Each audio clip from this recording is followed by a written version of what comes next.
Olá a todos aqueles que estão aqui comigo. Cumprimento todos e aqueles que estão passando, fiquem comigo. Vocês respondam a uma pergunta: por que vocês se casaram? Vocês sabem que esta expectativa que é levada, e normalmente ela é levada, existe aquela que você pode racionalmente responder, de uma forma racional, e existe outras que são emocionais, que normalmente ficam ocultas no relacionamento, né? Olha que interessante. E estas que ficam ocultas, elas formam aquele acordo oculto que fica no casamento. Então, nós não sabemos se ele é compatível ou não é compatível, porque às vezes não é reconhecido. Olha lá, quando eu colocava o casamento no divã, que as pessoas, casais me procuravam para tratamento, uma das primeiras perguntas que eu fazia era justamente essa: por que vocês se casaram? O que estava dentro de vocês que levou vocês a se casarem? Então, às vezes, a pessoa parava e perguntava: meu Deus, por que será que eu me casei? Então, daí, ela voltava atrás. Eu perguntava assim: qual é a razão racional e qual é a razão emocional? O que estava dentro do seu coração para você se casar? Então, veja bem, estas questões, elas vão formando um acordo internos, são acordos ocultos no casamento. E estes acordos, eles são responsáveis, muitas vezes, se não são cumpridos ou respondidos, eles são responsáveis por estar criando uma insatisfação em relação a essas expectativas, sejam elas reconhecidas ou não. Veja bem, existem pesquisas também, até a ciência psicológica, a psicologia é uma ciência. O que, que nós vamos ver? Nós vamos ver que existem várias pesquisas. Por que as pessoas se casam? Em busca de satisfação sexual, serem atendidas e admiradas, não envelhecerem sozinhas, fugirem da solidão, ou mesmo casamentos que são bem norteados pela conveniência, valores materiais, prestígio social, muitas vezes isso está assim embutido e inserido dentro de outras questões. Quando eu perguntava para as pessoas, muitas elas me respondiam: olha, o sexo era bom, a companhia era boa, então achei que era hora de começar realmente construir uma família. Outras assim: olha, eu queria, estava apaixonada, eu queria ficar com ele a minha vida toda, e o jeito que eu achava que era o jeito melhor era a gente já se casar mesmo, começar a morar junto. Outras questões: olha, ele cuidava muito de mim e eu queria alguém que cuidasse de mim. Ah, ela era uma ótima companheira, me acompanhava em todo lugar e me valorizava, ela me admirava. E eu queria que alguém me valorizasse, me admirasse como ela me admirava. Olha lá. Então, estes acordos, eles vão formando esse primeiro elo dessa junção no casamento. Porque eu brincava muito com os casais como uma rede, os nós são os acordos que se fazem para a sustentação. Por que será que se casa, tem aquele papelzinho e pronto? Não. O fim, aquelas novelas antigas, fim, acabou, beijinho, se casou, acabou. Não. Aí que começa o casamento. O casamento é assim, o ato em si é um ritual, é um compromisso que se faz com o outro e com a sociedade, com as famílias, né? Mas o que, que ele começa? Começa o casar-se. O casar-se, como diz o cantor, o Ivan Lins, numa música dele, é casar-se todos os dias. É um processo. E esse processo, podemos voltar a falar sobre isso uma hora, ele passa por várias fases. Veja bem, hoje os casais também fazem um test drive, vão morar junto para ver como que as coisas funcionam. Às vezes é interessante isso, porque namorar, ficar junto é diferente de morar junto. E quando você começa a se alinhar com a outra pessoa, uma das questões é assim: entram nesse relacionamento uma porção de pessoas, entra toda a família da pessoa que você escolheu, entra toda a família de um lado e a família da mulher, a família do homem, pessoas que você não precisa amar de paixão, mas você tem que e se relacionar com elas e entender o afeto e o relacionamento que já existem. Veja bem, isso dá N complicações se essas coisas já não forem conversadas e faladas. Outra questão, morar junto e o hábito de cada um. O hábito de dormir, o hábito de assistir TV, o hábito de como os hábitos de higiene, os hábitos de alimentação. Aí entram todas as questões. E o que entra, o que é necessário como um meio de estar lidando com todas essas questões? É a comunicação. Olha lá, como comunicar-se com os outro. Às vezes eu tinha pessoas que falavam assim: olha, eu fico quieta, porque ela sempre tem razão. Eu chego em casa tão cansado, que ela me conta uma porção de problemas, eu falo para ela: não, está tudo bem, é assim mesmo. Por quê? Porque eu não tenho mais energia para estar discutindo com ela.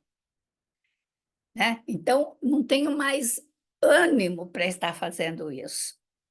Então, vejam bem, a comunicação, ou não estar falando, ou estar ficando quieto, não existe não comunicação, você está comunicando.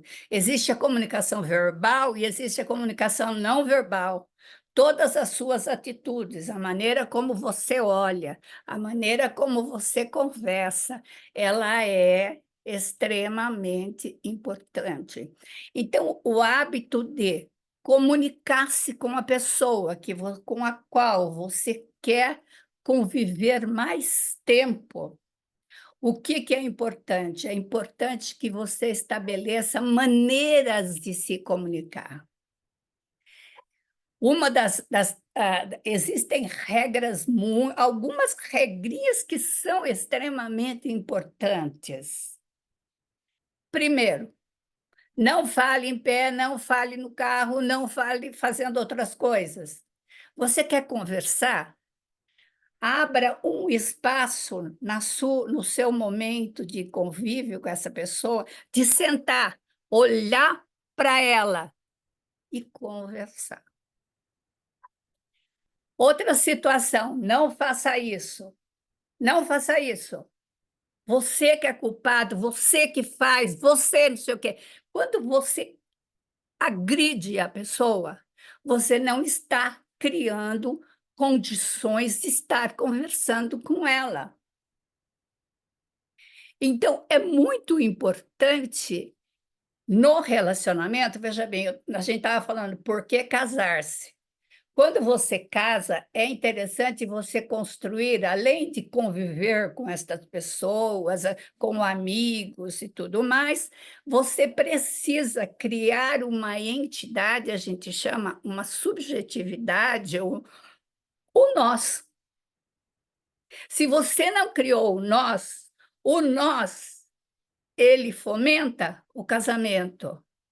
O nós alimenta o casamento. Se não tiver o nós, o casamento fica desmilinguido, sabe? Ele vai.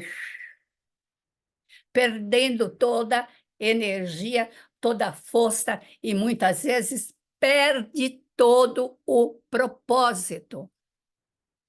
O que é nós, Marilene? Por exemplo, eu gosto disso, você gosta disso, nós somos identidades diferenciadas, sim, mas nós temos que, por exemplo, nós vamos à casa da sua mãe almoçar no domingo, vamos resolver o que nós vamos fazer?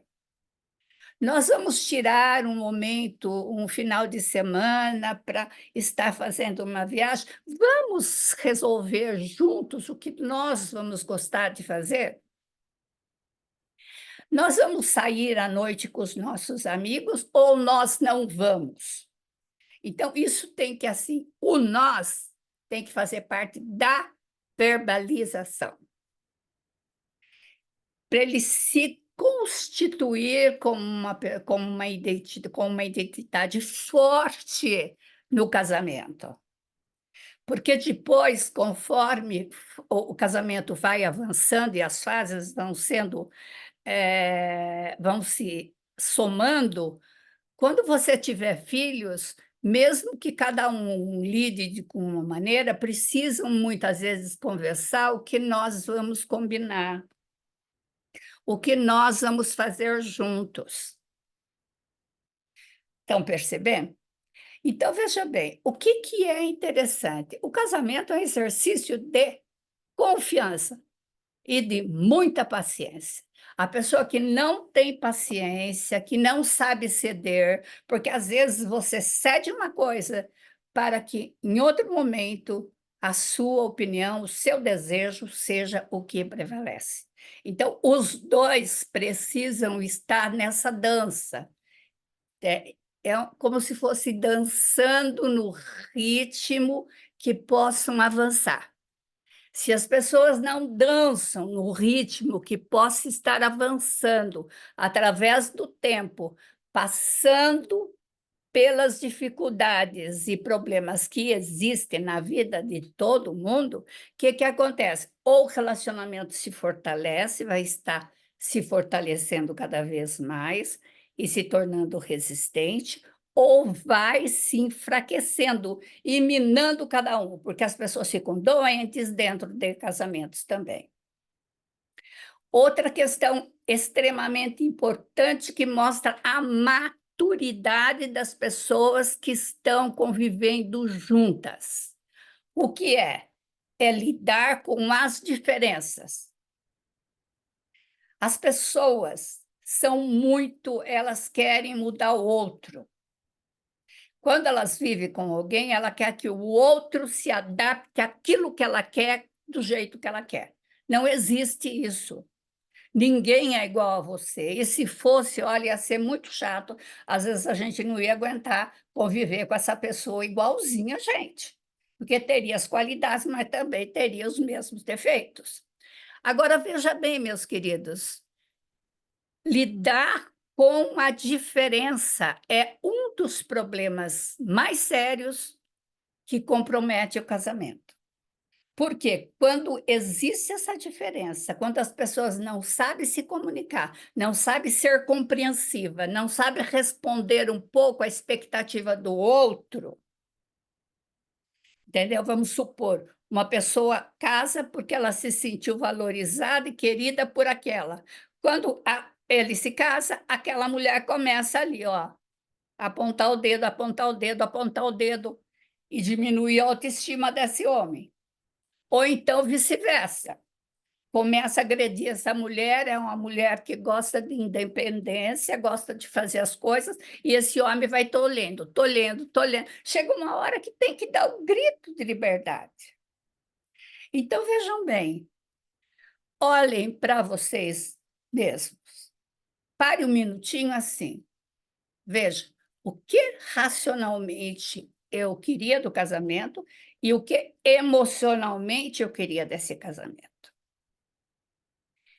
Avalie o seu casamento. Se o casamento estiver doente, ele estiver enfermo, ele precisa ser cuidado. Os dois precisam estar conversando. Olha, escuta, vamos que nós estamos com alguns problemas no casamento. Vamos ver o que que a gente pode estar fazendo. Não é que você fez isso, eu fiz isso porque você fez isso. Isso é uma briga que não leva a nada. Então, assim, muitos casamentos podem ser resgatados. Muitos casamentos eu vi isso, as pessoas falarem: puxa vida, hoje eu vivo com ele muito melhor do que quando eu me casei. Por quê? Porque eu coloquei o casamento no divã, eu realmente avaliei o que estava errado e nós superamos. Olha que bom, nós juntos, de mãos dadas, nós conseguimos superar. E nós conseguimos revitalizar esse casamento. Porque assim, gente, nada está parado no tempo, nem o casamento de vocês. Então, assim, quando a gente avalia e vale a pena, vamos investir, porque o ser humano é um ser que ele não gosta de viver sozinho. Ele gosta de ter relações significativas com as pessoas. Então, ele sempre vai procurar estar com outras pessoas, ter relacionamentos significativos, porque a solidão, mesmo que ela tenha os seus benefícios, ela pode ser muito desagradável. E conviver com o outro, como eu já falei com vocês, é um ato de muita paciência, de flexibilidade e de ampliar cada vez mais a nossa compreensão e trabalhar a nossa empatia com o outro. Um grande abraço no coração de cada um. Gostaram? Se inscrevam no canal, desculpa, gostaram? Se inscrevam no canal, deem o link, porque assim o YouTube vai oferecer para mais pessoas. E apertem o sininho, que a semana que vem vocês vão ser notificados de outro vídeo. E coloquem o que vocês gostariam que eu estivesse falando. Até a próxima!